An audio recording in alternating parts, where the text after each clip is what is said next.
Hello friends, स्वागत है आप सबका। तो आज हम आप लोगों के लिए 12 का ऑब्जेक्टिव लेकर के आए हैं, जो कि फिजिक्स का ऑब्जेक्टिव है।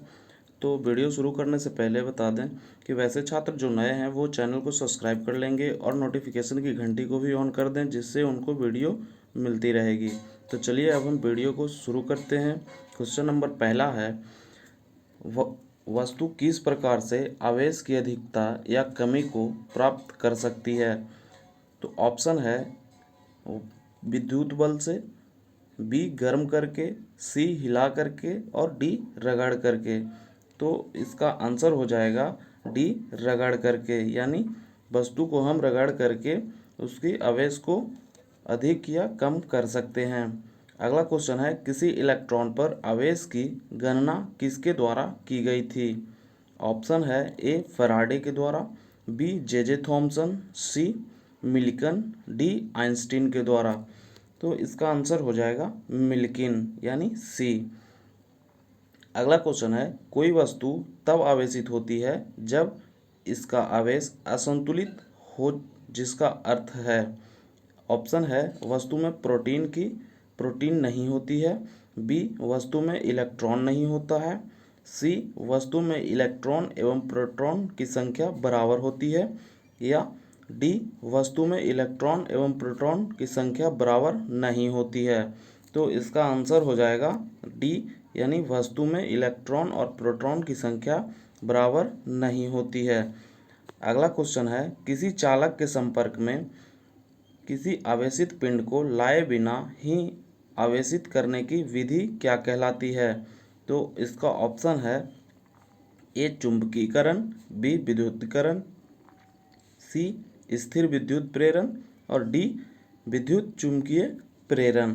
तो इसका आंसर जो है वो हो जाएगा सी स्थिर विद्युत प्रेरण।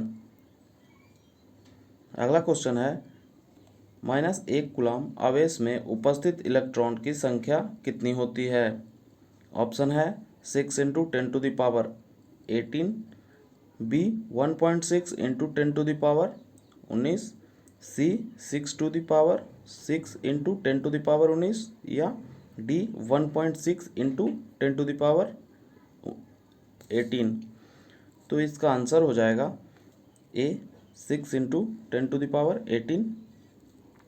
अगला क्वेश्चन है, एक कप में 250 ग्राम जल है और जल के कप में उपस्थित धनात्मक आवेश की संख्या ज्ञात कीजिए। ऑप्शन इसका है 1.34 × 10⁻19 कूलम, बी 1.34 × 10⁻7 कूलम, सी 2.43 × 10⁻19 कूलम और डी 2.43 × 10⁻7 कूलम। तो इसका आंसर हो जाएगा बी 1.34 × 10⁻7 कूलम। अगला क्वेश्चन है, यदि 10⁹ कूलम प्रत्येक सेकंड में एक पिंड से दूसरे पिंड में गति करते हैं, तो दूसरे पिंड का कुल आवेश 1 कूलम प्राप्त करने के लिए आवश्यक समय होगा। ऑप्शन है ए 250 वर्ष, बी 100 वर्ष, डी 198 वर्ष और सी 198 वर्ष और डी 150 वर्ष। तो इसका आंसर हो जाएगा सी 198 वर्ष। अगला क्वेश्चन है, यदि 1 किलोग्राम द्रव्यमान की किसी वस्तु में 4 × 10⁻20 परमाणु हैं, यदि ठोस के प्रत्येक परमाणु से 1 इलेक्ट्रॉन को हटा दिया जाता है, तो 1 ग्राम में ठोस द्वारा प्राप्त किया गया आवेश क्या होगा। ऑप्शन है 2.8 कूलम, बी 6.4 × 10⁻2 कूलम, सी 3.6 × 10⁻3 कूलम और डी 9.2 × 10⁻4 कूलम। तो इसका आंसर हो जाएगा बी 6.4 × 10⁻2 कूलम। अगला क्वेश्चन है, हीलियम परमाणु के नाभिक में 2 प्रोटॉन हैं, जिन्हें 3.0 × 10⁻15 मीटर की दूरी पर द्वारा पृथक किया गया है। उस स्थिर वैद्युत बल का परिणाम क्या होगा जो प्रत्येक प्रोटॉन अन्य पर उत्पन्न करता है। ऑप्शन है 20.6 न्यूटन, बी 25.6 न्यूटन, सी 15.6 न्यूटन और डी 12.6 न्यूटन। तो इसका आंसर हो जाएगा बी 25.6 न्यूटन। अगला क्वेश्चन है एक इलेक्ट्रॉन एवं एक प्रोटॉन के लिए स्थिर वैद्युत बल एवं गुरुत्वाकर्षण बल के परिणाम का अनुपात क्या है। ऑप्शन है ए 6.6 इंटू 10⁻39, बी 2.3 इंटू 10⁻39, सी 6.6 इंटू 10⁻29, डी 2.3 इंटू 10⁻29। तो इसका आंसर हो जाएगा बी 2.3 इंटू 10⁻39। अगला क्वेश्चन है दो बिंदु आवेश 3 mu C plus 4 mu C उसको जो है 10 न्यूटन के बल से एक दूसरे को आकर्षित करते हैं। यदि प्रत्येक को -6 म्यू सी अतिरिक्त आवेश दे दिया जाए तो नया बल क्या होगा। ऑप्शन है 2 न्यूटन, बी 4 न्यूटन, सी 5 न्यूटन, डी 7.5 न्यूटन। तो इसका आंसर हो जाएगा डी 7.5 न्यूटन। अगला क्वेश्चन है दो आवेश Q एवं -3Q को d दूरी पर एक दूसरे से पृथक x अक्ष पर स्थिर रखा जाता है। एक तीसरे आवेश 2Q को किस प्रकार से रखा जाए कि वह किसी भी प्रकार के बल को अनुभव ना करे। तो इसका ऑप्शन है d-√3d/2, बी d+√3d/2, सी d+3d/2 और डी d-3d/2। तो इसका आंसर हो जाएगा बी d+√3d/2। अगला क्वेश्चन है कूलाम के नियम में नियतांक के निर्भर करता है। इसका ऑप्शन है माध्यम की प्रकृति पर, मात्रकों की पद्धति पर, सी आवेश की तीव्रता पर, डी ए एवं बी दोनों पर। तो इसका आंसर हो जाएगा ए माध्यम की प्रकृति पर। अगला क्वेश्चन है निम्न में से कौन सा कथन विद्युत बलों के बारे में सही है। ऑप्शन है ए विद्युत बल विद्युत आवेशों द्वारा उत्पन्न होते हैं, बी समान आवेश आकर्षित होते हैं, असमान आवेश प्रकर्षित होते हैं, सी गुरुत्वाकर्षण बल की अपेक्षा विद्युत बल दुर्बल होता है और डी धनात्मक एवं ऋणात्मक आवेश तीसरे प्रकार के आवेशों को उत्पन्न करने के लिए जुड़ जा सकते हैं। तो इसका आंसर हो जाएगा ए विद्युत बल्ब जो है विद्युत आवेशों द्वारा उत्पन्न होते हैं। अगला क्वेश्चन है मुक्त आकाश की विद्युतशीलता का एसआई मात्रक क्या होगा।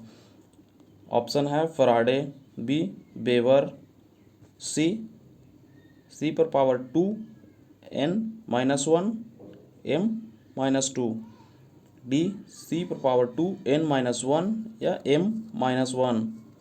तो इसका आंसर हो जाएगा ए फराडे। अगला क्वेश्चन है निम्न में कौन से कथन में स्थिर वैद्युत एवं गुरुत्वाकर्षण बलों के माध्यम समांतर नहीं हैं। ऑप्शन है ए दोनों बल व्युत्क्रम वर्ग के नियम का पालन करते हैं, बी दोनों बल बहुत बड़ी दूरियों का कार्य करते हैं, सी दोनों बल प्रकृति में संरक्षित होते हैं और डी दोनों बल केंद्रीय प्रकृति के होते हैं। तो इसका जो है आंसर हो जाएगा बी यानी दोनों बल बहुत बड़ी दूरियों पर कार्य करते हैं। अगला क्वेश्चन है विचार कीजिए कि एल भुजा के किसी समबाहु त्रिभुज के शीर्ष पर आवेश Q एवं -Q स्थित है। आवेशों के निकाय पर बल क्या होगा। ऑप्शन है ए q²/4 पाई E0L और q/π4 E0L और सी q²/4 4πe0L2 और डी 0। तो इसका आंसर हो जाएगा डी। अगला क्वेश्चन है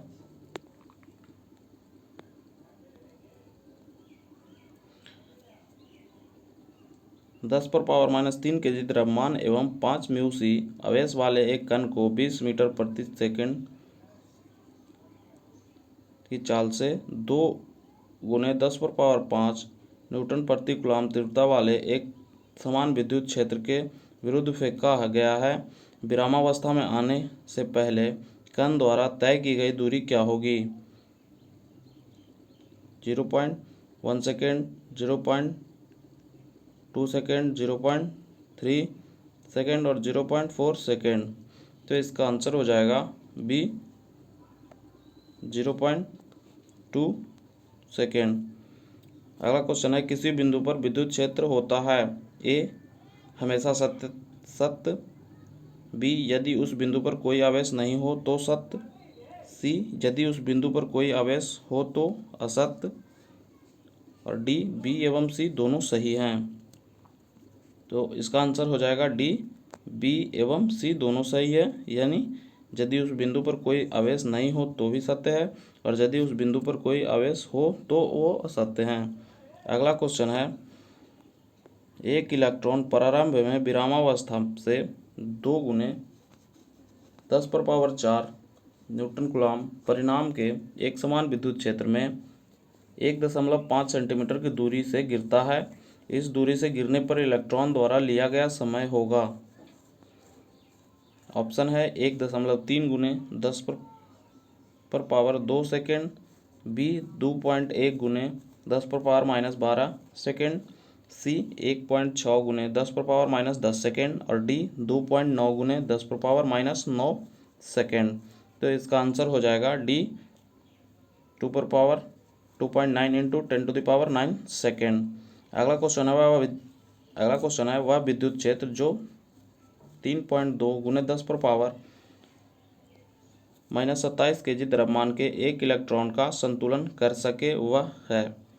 ऑप्शन है 19.6 × 10⁻−8 newton coulomb -1, B 20 × 10⁻−6 newton coulomb -1 और सी 19.6 × 10⁻8 न्यूटन कूलम्ब -1 और डी 20 × 10⁻6 न्यूटन कूलम्ब -1। तो इसका आंसर हो जाएगा ए।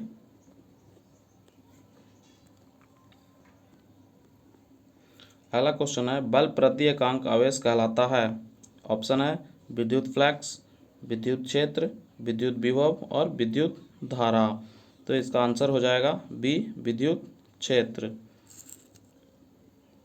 अगला क्वेश्चन है क्यू मान के प्रत्येक 5 समान आवेश भुजा ए के पंचभुज के कोनों पर स्थित है। पंचभुज के केंद्र पर विद्युत क्षेत्र क्या होंगे?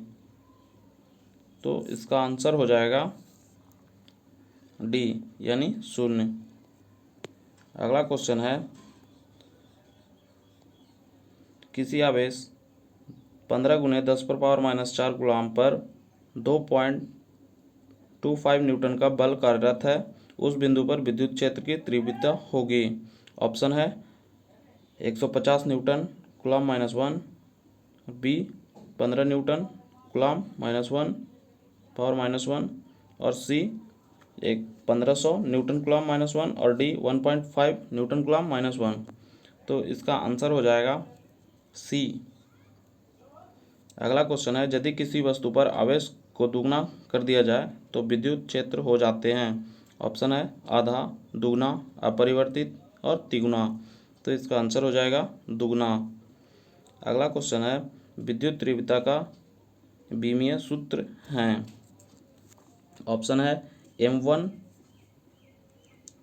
m⁻1 l⁻1 t⁻3 और a⁻−1। P है ml-1 t-3 और a1। C है m1 l-1 t-3 और a-1। D है m-1 m1 l2 t1 और a1। तो इसका आंसर हो जाएगा सी। तो फ्रेंड्स आज के वीडियो में इतना ही, और अगले वीडियो में हम इसी चैप्टर का अगला लेकर के आएंगे, आगे का ऑब्जेक्टिव लेकर के आएंगे।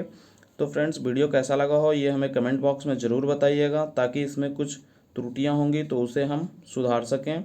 और फ्रेंड्स वीडियो को जितना ज़्यादा से ज़्यादा शेयर कीजिए और चैनल को सब्सक्राइब कीजिए। Thank you.